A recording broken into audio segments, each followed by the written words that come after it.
Assalamualaikum warahmatullahi wabarakatuh.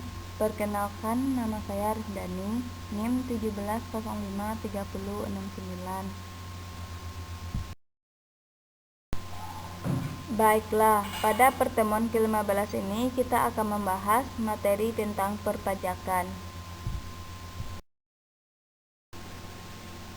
Sebelum masuk pada materi pembelajaran kita hari ini, baiklah, di sini saya akan membacakan tujuan pembelajaran.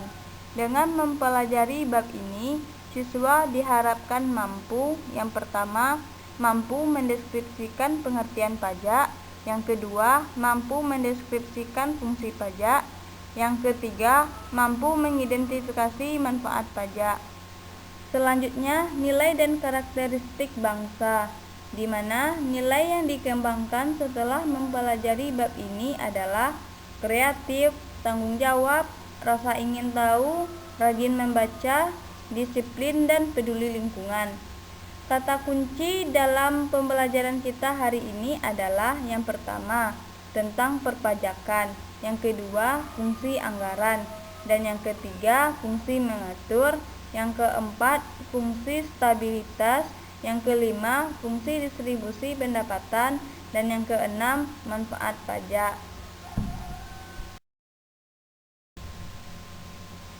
Baiklah, sekarang kita sudah masuk pada materi pembelajaran kita hari ini, di mana materi yang akan kita bahas ada 3 subtopik. Yang pertama, tentang pengertian pajak. Menurut Undang-Undang Nomor 16 Tahun 2000, pajak adalah iuran wajib yang dibayarkan wajib pajak berdasarkan norma-norma hukum untuk membiayai pengeluaran kolektif. Gunanya untuk meningkatkan kesejahteraan umum yang balas jasanya tidak diterima secara langsung.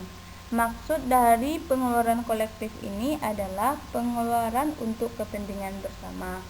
Sedangkan menurut Profesor Rohmat Sumitro, pajak adalah iuran rakyat kepada kas negara berdasarkan undang-undang atau yang dapat dipaksakan dengan tiada mendapat jasa timbal balik yang berlangsung dapat ditunjukkan dan yang digunakan untuk membayar pengeluaran umum.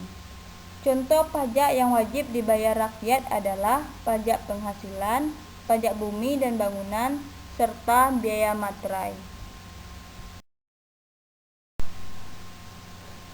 Dari pengertian pajak di atas, pajak memiliki ciri-ciri sebagai berikut. Yang pertama, iuran wajib yang dibayar oleh wajib pajak pada negara. Yang kedua, pembayaran yang didasarkan pada norma-norma hukum. Dan yang ketiga, sumber pembiayaan pengeluaran kolektif. Yang keempat, sarana untuk meningkatkan kesejahteraan umum.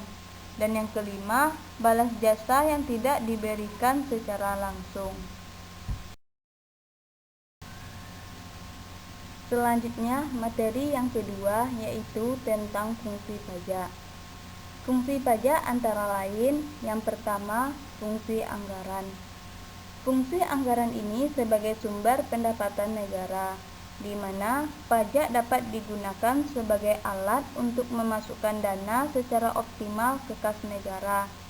Dan pajak juga berfungsi untuk membiayai pengeluaran negara yang berdasarkan undang-undang perpajakan yang berlaku. Yang kedua, fungsi mengatur. Pemerintah bisa mengatur pertumbuhan ekonomi melalui kebijaksanaan pajak. Dengan fungsi mengatur, pajak bisa digunakan sebagai alat untuk mencapai tujuan. Sebagai contohnya, dalam rangka melindungi produk dalam negeri, pemerintah menetapkan biaya masuk yang tinggi untuk produk luar negeri. Dengan menetapkan biaya masuk yang tinggi untuk produk luar negeri, sehingga produk luar negeri tersebut akan sedikit masuk ke dalam negeri. Yang ketiga, fungsi stabilitas ekonomi. Dengan adanya pajak, pemerintah memiliki dana untuk menjalankan kebijakan yang berhubungan dengan stabilitas harga, sehingga inflasi dapat dikendalikan. Hal ini bisa dilakukan antara lain dengan jalan mengatur peredaran uang di masyarakat, pemungutan pajak, dan penggunaan pajak yang efektif dan efisien. Dan yang terakhir yaitu fungsi distribusi pendapatan. Pajak yang sudah dipungut oleh negara akan digunakan untuk membiayai semua kepentingan umum, termasuk juga untuk membiayai pembangunan, sehingga dapat membuka kesempatan kerja yang pada akhirnya akan dapat meningkatkan pendapatan masyarakat. Selanjutnya, materi yang terakhir yaitu tentang manfaat pajak. Manfaat pajak digunakan untuk yang pertama, membiayai pengeluaran-pengeluaran negara, seperti pengeluaran yang bersifat self-liquidating. Sebagai contohnya adalah pengeluaran untuk proyek produktif barang ekspor. Yang kedua, membiayai pengeluaran reproduktif, di mana pengeluaran reproduktif ini adalah pengeluaran yang memberikan keuntungan ekonomis bagi masyarakat, seperti pengeluaran untuk pengairan dan pertanian. Yang ketiga, membiayai pengeluaran yang bersifat tidak self-liquidating dan tidak reproduktif. Sebagai contohnya adalah pengeluaran untuk pendirian monumen dan objek rekreasi. Yang terakhir, membiayai pengeluaran yang tidak produktif.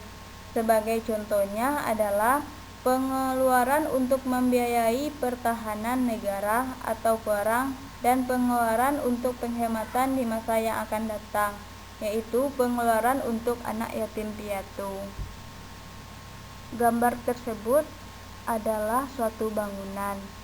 Hasil pembangunan tersebut merupakan salah satu manfaat dari pajak.